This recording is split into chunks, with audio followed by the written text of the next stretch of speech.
Sa puso ng Pasay, kung saan ang mga ilaw ng syudad ay walang tigil na nagbibigay liwanag sa mga eskinita, naroon ang isang munting bilyaran na tinatawag na corner pocket.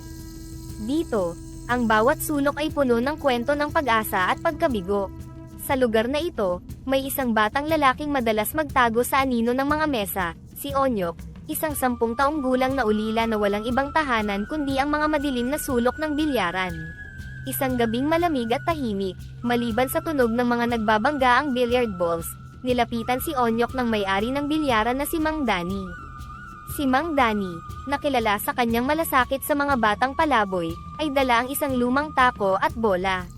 Onyok, halika rito, tawag ni Mang Danny, na may ngiti sa mukha. Matagal na kitang pinapanood, mukhang interesado ka sa bilyar, tama ba? Tumango si Onyok. Ang kanyang mga mata ay lumiliwanag sa tuwing may pagkakataon na makahawak ng tako. Opo, Mang Danny. Gusto ko po matutong maglaro. Mabuti yan, sabi ni Mang Danny habang iniaabot ang tako kay Onyok. Simulan natin sa mga pangunahing aral. Hindi lang ito tungkol sa pagtira ng bola, kundi pati na rin sa pag-unawa sa laro. Sa ilalim ng malamlam na ilaw, itinuro ni Mang Danny kay Onyok kung paano tamaan ang bola, kung paano magposisyon, at kung paano basahin ang mesa. Bawat gabing dumaan, naging regular na ang kanilang practice, at unti-unting nagpakita ng kahusayan si Onyok. Isang gabi, habang mag-isang nagpa-practice si Onyok sa pagtira ng mga mahihirap na anggulo, may napansin siyang kakaibang paggalaw. Sa isang sulok ng madilim na bilyaran, may maliit na nilalang na tila nagmamasid sa kanya. Magandang gabi Onyok, sabi ng nilalang sa mahinang boses. Ako si Mithiin. Matagal na akong nakatira dito, at napansin kita. Nagulat si Onyok, ngunit sa halip na matakot, naramdaman niyang kakaiba ang presensyang ito. Ikaw po ba ay isang duwende? Ngumiti si Mithiin. Oo, at nais kitang tulungan. May mga sekreto ako sa bilyar na maaaring magbago ng iyong laro. Simula noon, sa gabay ni Mang Danny sa araw at sa lihim na tulong ni Mithiin sa gabi, natutunan ni Onyok ang sining ng bilyar. Ang bawat pagtira ay hindi lamang basta pagpalo sa bola kundi isang hakbang patungo sa pag-abot ng kanyang mga pangarap. Ang bawat araw at gabi ng pag-aaral ay nagdala kay Onyok hindi lamang ng kasanayan sa bilyar, kundi pati na rin ng pag-asa at determinasyon na baguhin ang kanyang kapalaran. Sa lilim ng gabi sa corner pocket, habang ang mga tao ay unti-unti nang lumilisan, ang oras ay tila humihinto para kay Onyok at sa kanyang lihim na guro, ang duwendeng si Mithiin.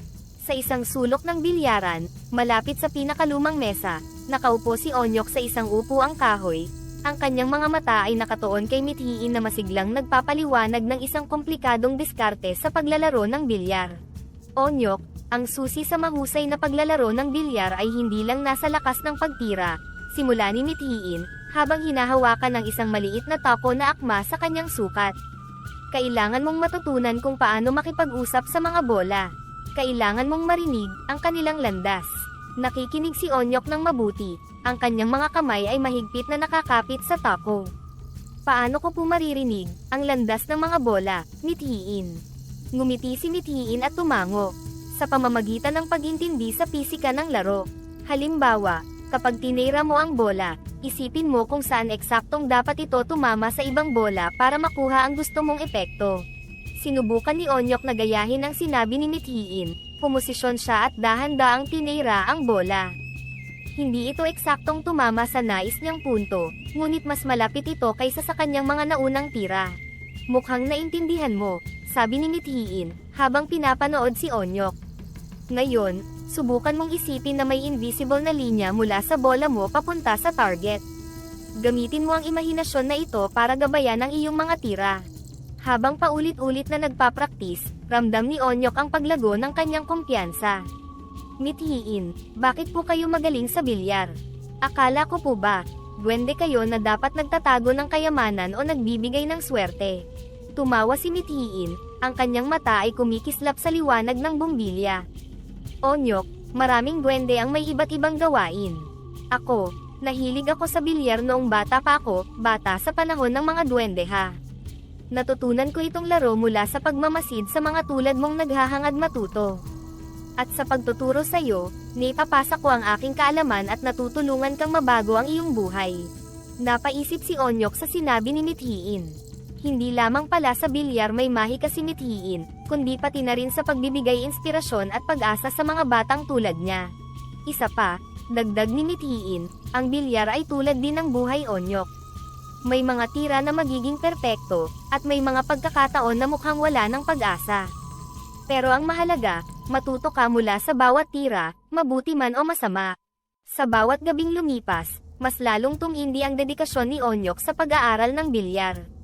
Sa bawat aral ni Mithiin, hindi lamang teknik sa paglalaro ang kanyang natutunan kundi pati na rin ang mga aral sa buhay na magagamit niya sa kanyang paglalakbay.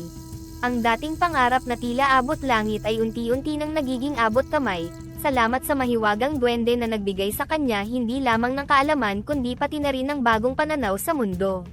Sa isang maalinsangang hapon sa Pasay, nagtipon-tipon ang mga tao sa loob ng corner pocket para sa taunang lokal na torneo ng bilyar. Ang hangin ay puno ng usok ng sigarilyo at ang amoy ng bagong luto na mani. Ang mga pader ng bilyaran ay pininturahan ng mga lumang poster ng mga naunang kampyon, at ngayon, nadagdagan ito ng pangalan ng mga bagong kalahok, kabilang na si Onyok. Nakatayo si Onyok sa tabi ni Mang Danny, ang kanyang mga kamay ay bahagyang nanginginig habang hawak ang tako. Sa unang pagkakataon, makikipagtagisan siya ng galing hindi bilang isang manonood kundi bilang isang manlalaro. Nakatingin siya sa mesa habang pinupunasan ang pawis sa kanyang noo. Mang Danny, kinakabahan po ako, bulong ni Onyok, ang kanyang boses ay halos hindi marinig sa ingay ng paligid. Si Mang Danny, na may ngiti sa labi, ay marahang tinapik ang balikat ni Onyok. Normal lang yan, Onyok. Tandaan mo, bawat kampyon ay dumaan sa kaba sa unang laban. Ang mahalaga, ipakita mo ang lahat ng natutunan mo. Habang papalapit ang oras ng kanyang laro, si Onyok ay nagpunta sa isang sulok at pumikit, inaalala ang mga aral na ibinahagi sa kanya ni Mithiin. Bawat bola, bawat tira, isipin mong isa itong hakbang papunta sa iyong pangarap, ani ng tinig ni Mithiin sa kanyang isipan. Nang tawagin ang pangalan ni Onyok, lumakad siya papunta sa mesa kung saan siya maglalaro. Ang kanyang unang kalaban ay si Mang Raul, isang veteranong manlalaro na kilala sa kanyang tumpak na pagtira at matatag na kamay. Nagpalitan sila ng magalang na bati. Magaling ka raw, bata, sambit ni Mang Raul. Ipakita mo sa akin. Sa unang set, tila nangingibabaw ang karanasan ni Mang Raul. Nagkamali ng ilang beses si Onyok, at mabilis na naiipon ang puntos ni Mang Raul. Subalit, sa tulong ng mga paalala ni Mithiin na laging maging kalma at tiyak ang pagtira, unti-unting nakabawi si Onyok. Sa bawat bola na kanyang tinitira, nadama ni Onyok ang kumpiyansa na bumabalik. Naaalala niya ang bawat gabi ng pagsasanay, ang bawat pagturo ni Mithiin sa kahalagahan ng tamang anggulo at lakas. Sa huling bola ng set, malalim ang hininga ni Onyok bago niya tinira ang bola, diretso ito sa butas, isang perpektong tira. Tumahimik ang buong lugar, at nang pumasok ang bola sa butas, sumabog ang palakpakan. Si Onyok, na ngayon ay puno ng ngiti, lumingon kay Mang Danny at nakita niyang buong pagmamalaking pumapalakpak ang matanda. Sa huli, nanaig si Onyok laban kay Mang Raul at ilan pang kalaban. Sa bawat laro, lumalaki ang kanyang tiwala at kasanayan. Ang batang dati-rati nangangarap lamang mula sa sulok ay ngayon ang bagong kampyon ng corner pocket. Sa araw na iyon, hindi lamang isang tropeyo ang naiuwi ni Onyok kundi pati na rin ang respeto ng kanyang komunidad at ang mas matibay na paniniwala sa kanyang sariling kakayahan. Ang kanyang unang pagtatanghal ay hindi lamang tungkol sa pagkapanalo sa laro kundi sa pagkapanalo niya laban sa kanyang mga pangamba at pagdududa. Matapos ang kanyang nakakagulat na tagumpay sa lokal na torneo sa corner pocket, mabilis na kumalat ang pangalan ni Onyok sa buong Pasay. Ang dating hindi kilalang batang ulila ay naging usap-usapan sa bawat sulok ng bilyaran, tindahan, at mga kalsada ng lungsod. Isang hapon, habang naglalakad si Onyok pauwi mula sa isang maliit na bakery kung saan siya paminsan-minsang tumutulong, tinawag siya ng isang grupo ng kabataan. Onyok, totoo bang tinalo mo si Mang Raul? Tanong ng isang batang lalaki, ang kanyang mga mata ay nagliliwanag sa paghanga. Ngumiti si Onyok, medyo nahihiya pa rin sa bagong atensyon na natatanggap. Oo, pero marami pa akong kailangang matutunan, sagot niya, palaging mapagkumbaba. Hindi bale, ang galing mo pa rin. Pwede mo ba kaming turuan maglaro minsan? Sabi ng isa pang bata, isang batang babae na may hawak na lumang tako. Natutuwa sa kanilang interes, sumang-ayon si Onyok. Sige, magtakda tayo ng araw. Masaya akong ibahagi ang mga natutunan ko. Hindi lamang mga bata ang nakapansin sa kanyang galing. Maging ang mga matatanda sa mga kalye, na dati-rati hindi pinapansin ang isang tulad niya, ay ngayon ay binabati siya tuwing siya'y makikita. Isang gabi, habang siya ay nagpapraktis sa corner pocket, lumapit sa kanya si Mang Ernesto, isang respetadong manlalaro at isa sa mga hurado sa torneo. Onyok, nakakabilib ang pinakita mo sa torneo, sambit ni Mang Ernesto, ang kanyang tono ay puno ng paghanga. Naisip ko, baka gusto mong sumali sa mas malalaking torneo sa Maynila. Oras na para mas marami pang tao ang makakita ng iyong talento. Ang mungkahi ni Mang Ernesto ay nagdala ng bagong uri ng kaba kay Onyok. Ang ideya ng paglalaro sa mas malaking entablado ay kapwa nakakatakot at nakaka-excite. Sa tingin niyo po ba handa na ako? Tanong ni Onyok. Ang kanyang kamay ay bahagyang nanginginig sa ideya. Si Mang Ernesto, na inilagay ang kanyang kamay sa balikat ni Onyok, ay tumugon ng may katiyakan. Onyok, hindi lang kasanayan ang nagpapanalo sa laro, kundi pati na rin ang puso. At sa nakita ko, pareho kang mayroon. Sa mga sumunod na linggo, mas lalong naging seryoso si Onyok sa kanyang pagsasanay. Sa bawat pagtira, sa bawat pagkapanalo, hindi lamang niya pinapabuti ang kanyang laro kundi pinapatibay rin niya ang kanyang loob para sa mga darating na mas malalaking hamon. Ang dating batang palaboy ay unti-unti nang nagiging bituin sa Pasay, hindi lamang dahil sa kanyang husay sa bilyar kundi pati na rin dahil sa kanyang puso at determinasyon na maging inspirasyon sa mga kabataang tulad niya na nangangarap ng mas magandang buhay.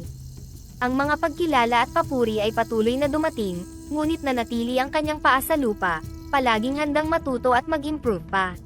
Sa mga unang araw ng tag-araw, ang malakas na ingay ng Maynila ay tila naging entablado para sa susunod na kabanata ng buhay ni Onyok.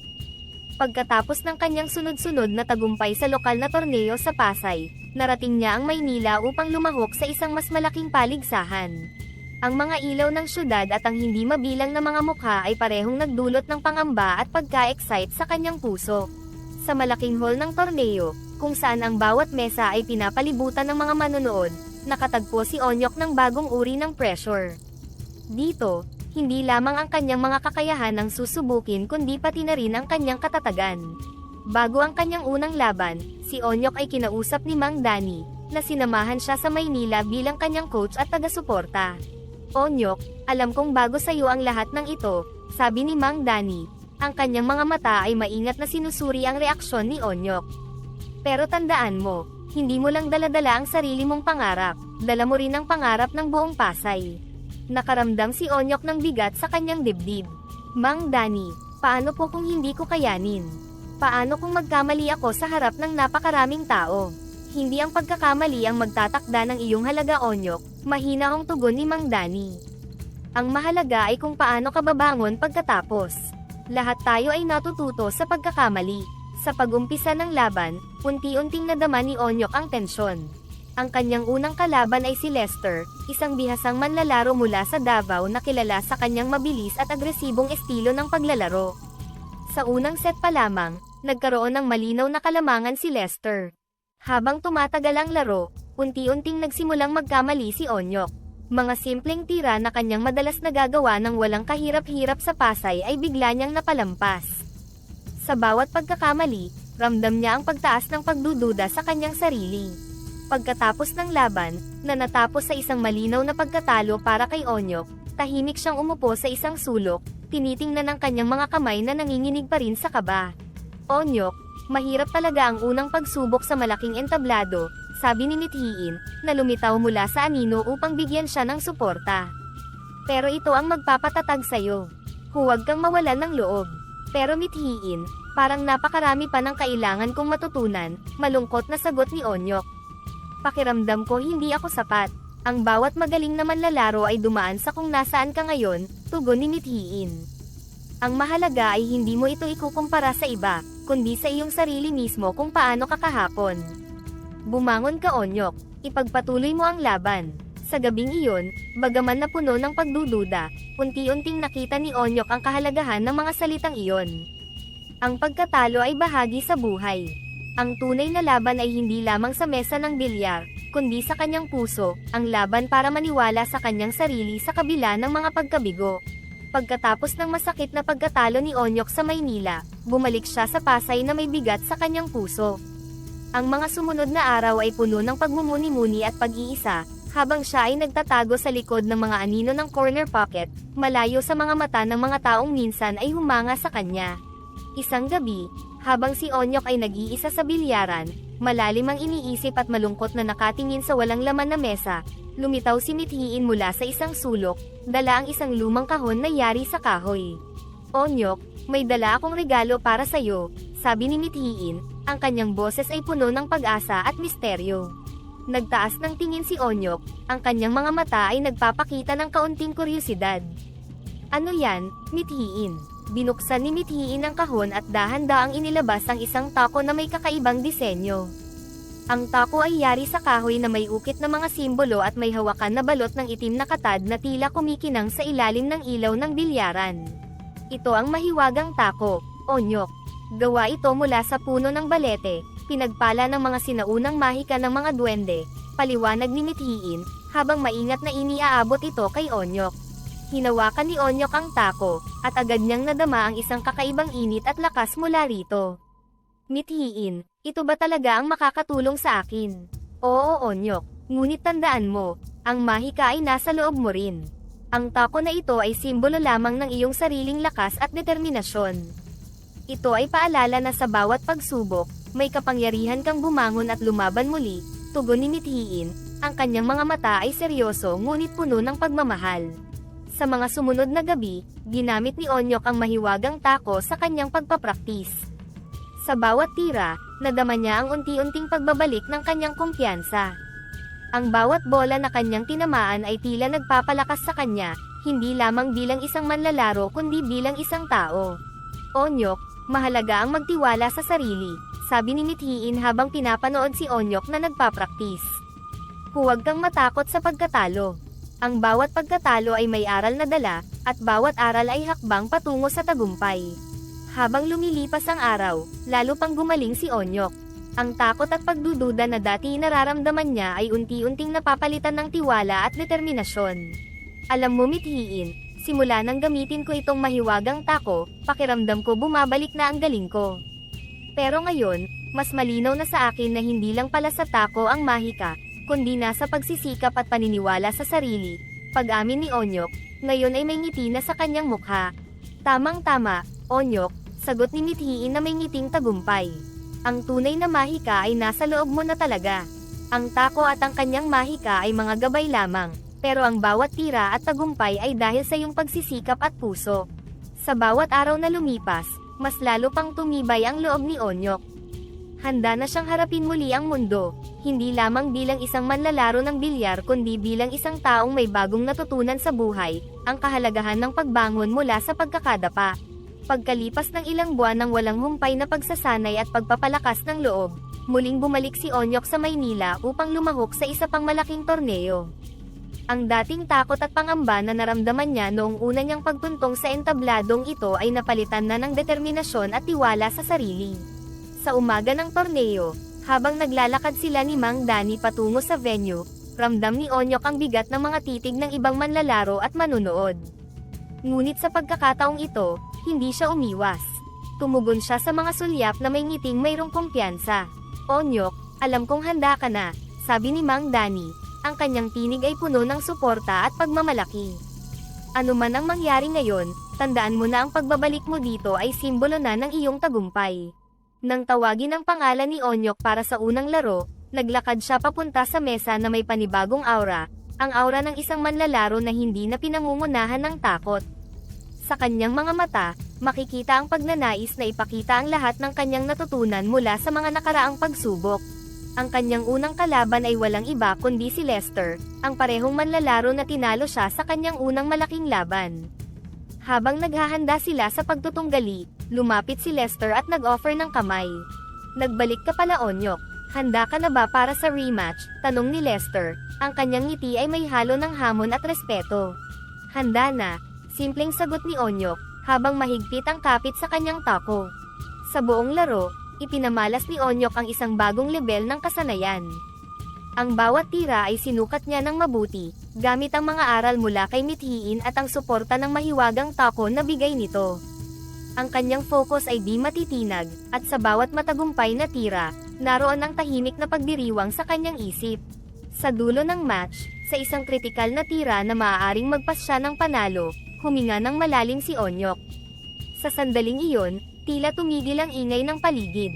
Nang bitawan niya ang tira, ang bola ay umikot sa mesa at perpektong pumasok sa butas.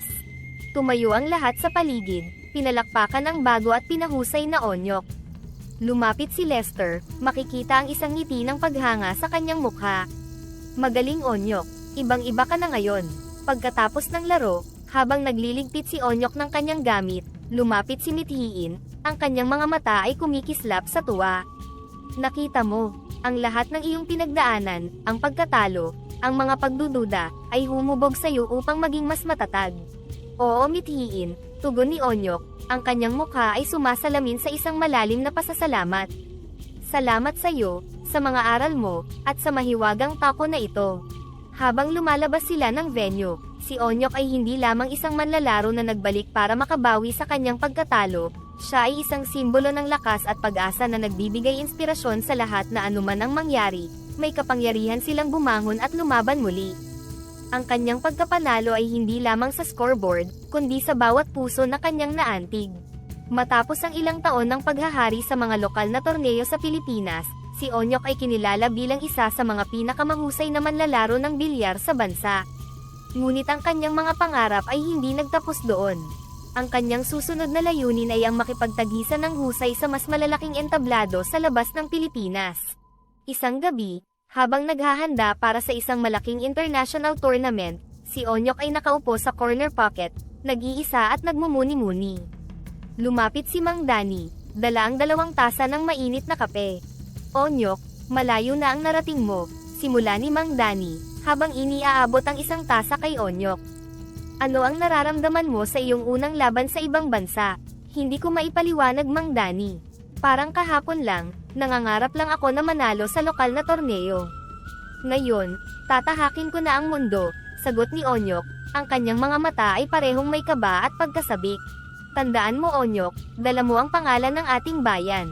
Pero higit pa roon, ipakita mo sa kanila kung sino ka bilang isang manlalaro at bilang isang tao, payo ni Mang Danny. Ang kanyang boses ay puno ng suporta at pagmamalaki. Sa papalapit ng araw ng torneo, naglakbay si Onyok patungong Europa, kung saan gaganapin ang isa sa pinakamalaking kompetisyon sa bilyar sa buong mundo. Sa airport, nagpaalam siya kay Mang Danny at sa iba pang mga kaibigan na sumuporta sa kanya sa kanyang karera. Bawat yakap at bawat paalam ay nagdagdag ng bigat at lakas sa kanyang mga balikat. Habang nasa eroplano, di maiwasang mag-alala ni Onyok. Napansin ito ni mithiin, na palihim na sumama sa kanyang paglalakbay. Onyok, alalahanin mo kung bakit ka nagsimula, wika ni mithiin, lumitaw mula sa kanyang bag. Hindi ito tungkol sa pagkapanalo lamang, kundi sa paglalakbay at sa mga taong nakilala mo sa iyong buhay. Pagdating sa Europa, ang malamig na hangin at ibang kapaligiran ay nagdulot ng panibagong takot at pananabik kay Onyok. Sa unang araw ng torneo, habang naglalakad siya patungo sa venue, ramdam niya ang bigat ng kanyang responsibilidad hindi lamang sa kanyang sarili kundi pati na rin sa kanyang bansa. Ang unang laban ni Onyok ay laban sa isang kilalang kampyon mula sa Sweden. Habang hinahanda ang kanyang tako, isang reporter ang lumapit at nagtanong, Onyok, this is your first time on such a big stage. How do you feel? I won't deny that I'm nervous, pag-amin ni Onyok. But I'm ready to face the challenge. This is my chance to showcase my skills and the culture of my country when it comes to billiards.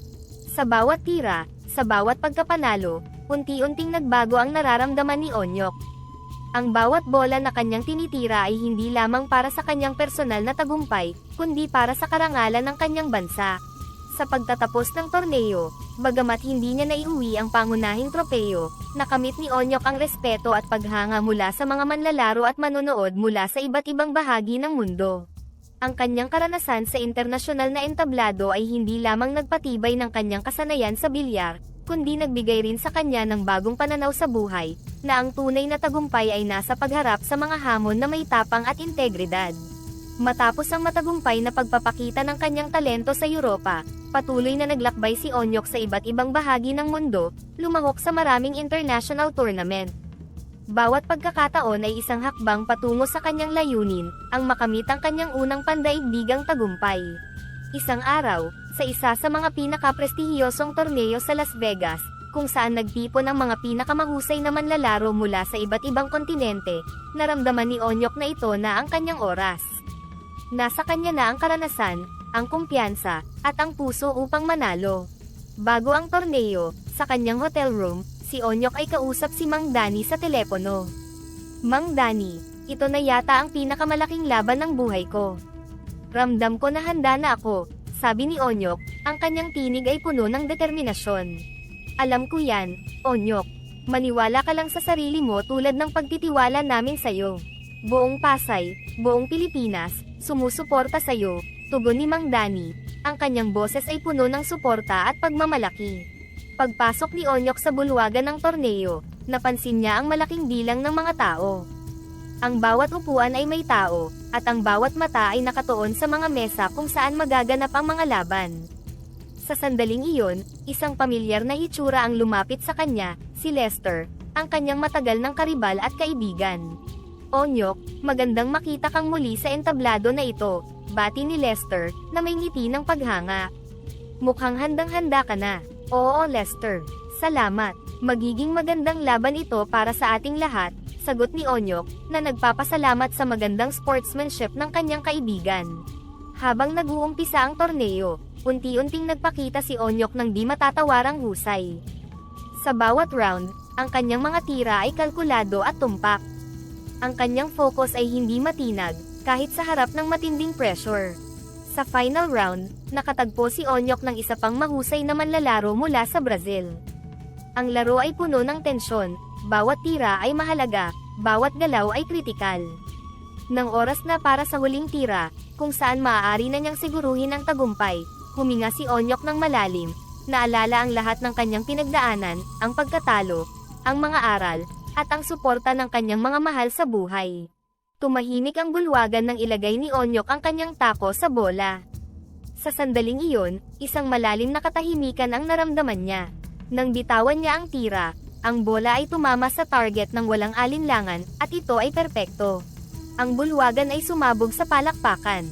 Tumayo ang lahat, sumisigaw at pumapalakpak para kay Onyok, ang bagong kampyon ng mundo. Habang tinatanggap niya ang tropeyo, naramdaman ni Onyok ang isang walang kapantay na saya at pagmamalaki, hindi lamang para sa sarili kundi para sa kanyang bansa. Sa sandaling iyon, si Onyok ay hindi lamang nag-uwi ng isang tropeyo, kundi isang patunay na ang kanyang mga pangarap, gaano man kalaki, ay maaabot sa pamamagitan ng pagsisikap, pananampalataya, at dedikasyon. Ang kanyang unang pandaigdigang tagumpay ay hindi lamang isang personal na tagumpay, kundi isang tagumpay para sa lahat ng sumuporta at naniwala sa kanya mula pa sa simula. Nang bumalik si Onyok sa Pilipinas pagkatapos ng kanyang tagumpay sa international tournament, sinalubong siya ng isang di inaasahang pagdiriwang.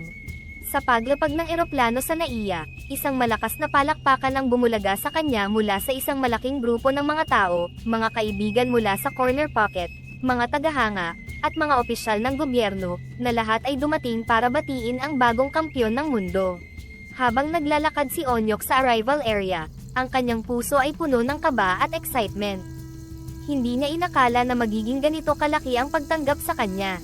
"Hindi ko ito inaasahan," sabi ni Onyok sa kanyang sarili, habang pilit niyang kinikilala ang mga mukhang nakangiti at kumakaway sa kanya. Sa labas ng airport, isang reporter mula sa isang lokal na estasyon ng telebisyon ang lumapit para magtanong. "Onyok, ano ang pakiramdam na maging isang world champion at ngayon ay bumalik sa Pilipinas na may daladalang karangalan?" "Isang malaking karangalan po talaga," tugon ni Onyok, habang sinusubukan niyang itago ang kanyang mga luha ng kagalakan. "Ito po ay para sa lahat ng mga Pilipinong nangangarap at nagsisikap na maabot ang kanilang mga pangarap." Pagkatapos ng panayam, isang motorcade ang inihanda para kay Onyok papunta sa Pasay, kung saan siya lumaki at natutong maglaro ng bilyar. Sa kanyang pagdaan, dinumog siya ng mga tao sa kalye, lahat ay nagnanais magpakuha ng litrato kasama siya. Sa bawat mukhang nakangiti sa kanya, nadama ni Onyok ang bigat ng kanyang responsibilidad bilang isang inspirasyon sa marami. Sa Pasay, isang espesyal na seremonya ang inihanda ng lokal na pamahalaan. Ang mayor ng Pasay ay nagbigay ng pagkilala, pinuri si Onyok sa kanyang dedikasyon at inspirasyon na ibinigay niya hindi lamang sa mga kabataan ng lungsod kundi sa buong bansa. Onyok, binigyan mo ng inspirasyon ang bawat isa sa atin dito sa Pasay, sabi ng mayor, habang iniaabot ang isang plaque ng pagkilala. Ipinakita mo na sa pagsisikap at determinasyon, walang imposible. Tumugon si Onyok sa harap ng maraming tao, ang kanyang mga mata ay lumuluha sa emosyon. Maraming salamat po sa inyong lahat. Nais kong ipakita na kahit na galing sa maliit na lugar o mahirap na sitwasyon, maaari tayong umangat at magtagumpay. Ito ay para sa ating lahat, para sa Pilipinas. Pagkatapos ng seremonya, isang maliit na salo-salo ang inihanda kasama ang kanyang mga kaibigan mula sa bilyaran at iba pang malalapit na nagmamalasakit sa kanya. Dito, sa isang pribadong sandali, nilapitan siya ni Mang Danny. Onyok, hindi lang ikaw ang nanalo ngayon. Nanalo rin ang puso ng bawat Pilipino na nangarap kasama mo. Salamat sa pagdadala mo ng pag-asa at karangalan sa atin, wika ni Mang Danny. Ang kanyang mga mata ay nagpapahiwatig ng tunay na pagmamalaki. Salamat rin po sa inyo Mang Danny. Kung hindi po dahil sa inyong tulong at pagtuturo, hindi po ako makakarating sa kinaroroonan ko ngayon, sagot ni Onyok. Ang kanyang puso ay puno ng pasasalamat at pagmamahal. Matapos ang kanyang pandaigdigang tagumpay at ang makulay na pagbalik sa Pilipinas, si Onyok ay hindi nag-aksaya ng panahon sa pagbibigay pabalik sa komunidad na naghubog sa kanya. Nakita niya ang pangangailangan na gabayan ng mga kabataan palayo sa mga bisyo tulad ng droga at sa halip ay ituro ang kanilang pansin sa sports tulad ng bilyar. Itinatag niya ang Onyok's Billiards Academy, isang akademya na naglalayong magbigay ng libreng pagsasanay sa bilyar para sa mga kabataan ng Pasay. Isang araw, habang nag-aayos siya ng mga kagamitan sa akademya, lumapit sa kanya si Mithiin, na palaging handang tumulong at magbigay ng suporta. Onyok, nakakabilib talaga ang ginagawa mo para sa mga kabataan. Hindi lang bilyar ang itinuturo mo, kundi pati na rin ang disiplina at pag-asa, sabi ni Mithiin, habang inaayos ang mga bagong tako sa shelves. Ngumiti si Onyok, alam mo Mithiin, gusto kong magbigay ng pagkakataon sa mga batang tulad ng dati kong sarili. Yung mga batang maaaring maligaw ng landas kung walang maggagabay. Kung hindi dahil sa bilyar at sa mga taong tumulong sa akin, baka hindi ako naging kung sino ako ngayon. Sa pagbubukas ng akademya, maraming kabataan ang dumating, karamihan ay mula sa mahihirap na bahagi ng Pasay. Sa isa sa mga sesyon, isang batang lalaki na dating palaboy at pamilyar kay Onyok ang lumapit sa kanya. Kuya Onyok, salamat po sa pagkakataong ito. Gusto ko rin pong maging magaling sa bilyar at makatulong sa pamilya ko balang araw, sabi ng bata. Ang kanyang mga mata ay nagliliwanag sa paghanga at pag-asa. Tandaan mo, basta't may determinasyon at pagsisikap, walang imposible. Andito kami para tulungan ka, tugon ni Onyok, habang inaakay ang bata sa tamang paghawak ng tako. Habang tumatagal, ang akademya ay hindi lamang naging lugar para matuto ng bilyar kundi isang komunidad kung saan natututunan ng mga kabataan ang halaga ng pagkakaisa, disiplina, at pagpupursigi. Naging malapit si Onyok sa mga kabataan, at ang kanilang mga tagumpay sa bilyar ay nagbigay din sa kanya ng labis na kasiyahan at kumpirmasyon na tama ang kanyang ginagawa. Isang gabi, habang nagsasara ng akademya, si Onyok at Mang Danny ay nagkaroon ng mahabang pag-uusap. Onyok, nakikita mo ba? Ang iyong simpleng pangarap ay nagbibigay ngayon ng inspirasyon at pag-asa sa marami, sabi ni Mang Danny. Ang kanyang boses ay puno ng pagmamalaki. Oo Mang Danny. Hindi ko inakala na ang pagtulong pala sa iba ang magbibigay sa akin ng pinakamalaking kasiyahan. Salamat sa pagtuturo sa akin na ang tunay na tagumpay ay hindi lang nasusukat sa mga tropeyo kundi sa mga buhay na ating naaapektuhan, sagot ni Onyok. Ang kanyang mga mata ay tumingin sa malayo, sumasalamin sa malalim na kasiyahan at pasasalamat sa bagong yugto ng kanyang buhay. Sa ganitong paraan, si Onyok ay hindi lamang naging isang kampiyon sa bilyar kundi isang tunay na bayani sa kanyang komunidad, nagbibigay inspirasyon at pagkakataon sa mga kabataang nangangailangan ng gabay at suporta. Ang kanyang akademya ay naging simbolo ng pag-asa, hindi lamang para sa Pasay kundi para sa buong Pilipinas. Matapos ang kanyang mga nakamit at ang pagtatag ng kanyang akademya, si Onyok ay hindi tumigil sa paghahanap ng bagong mga hamon at tagumpay sa mundo ng bilyar. Habang patuloy siyang lumalahok sa mga international tournament, ang kanyang paglalakbay ay hindi lamang tungkol sa pagkapanalo ng mga laro, kundi sa patuloy na pagpapabuti ng kanyang sarili bilang isang atleta at bilang isang tao. Isang hapon, sa kanyang akademya, habang nagsasanay kasama ang ilang mas batang manlalaro, lumapit si Mithiin na may dalang balita. Onyok, may isang malaking torneo na magaganap sa Dubai sa susunod na buwan. Isa ito sa pinakamalaki sa taon. Plano mo bang sumali? Tanong ni Mithiin, ang kanyang mga mata ay kumikislap sa excitement. Oo Mithiin, nais kong lumahok, sagot ni Onyok, habang nag-aayos ng kanyang mga gamit sa pag-ensayo. Bawat torneo ay isang pagkakataon na matuto at lumago. Hindi lang ako lumalaban para manalo kundi para rin maipakita sa mga batang ito na ang pagiging kampyon ay tungkol sa patuloy na pagpupursige. Habang papalapit ang torneo, ang pagsasanay ni Onyok ay naging mas mahirap. Sa isang session, habang siya ay nagpapraktis ng komplikadong mga tira, nilapitan siya ni Mang Danny. Onyok, napansin kong mas pinipili mong mag-focus sa mas mahihirap na tira ngayon. Ano ang dahilan? Sa bawat laro Mang Danny, natututo ako na ang pinakamahirap na tira ang madalas magdala ng pinakamalaking pagbabago sa laro. Gusto kong maging handa sa anumang maaari kong harapin sa mesa, paliwanag ni Onyok, ang kanyang mukha ay seryoso. Magandang pananaw yan, sagot ni Mang Danny, tumango sa paghanga.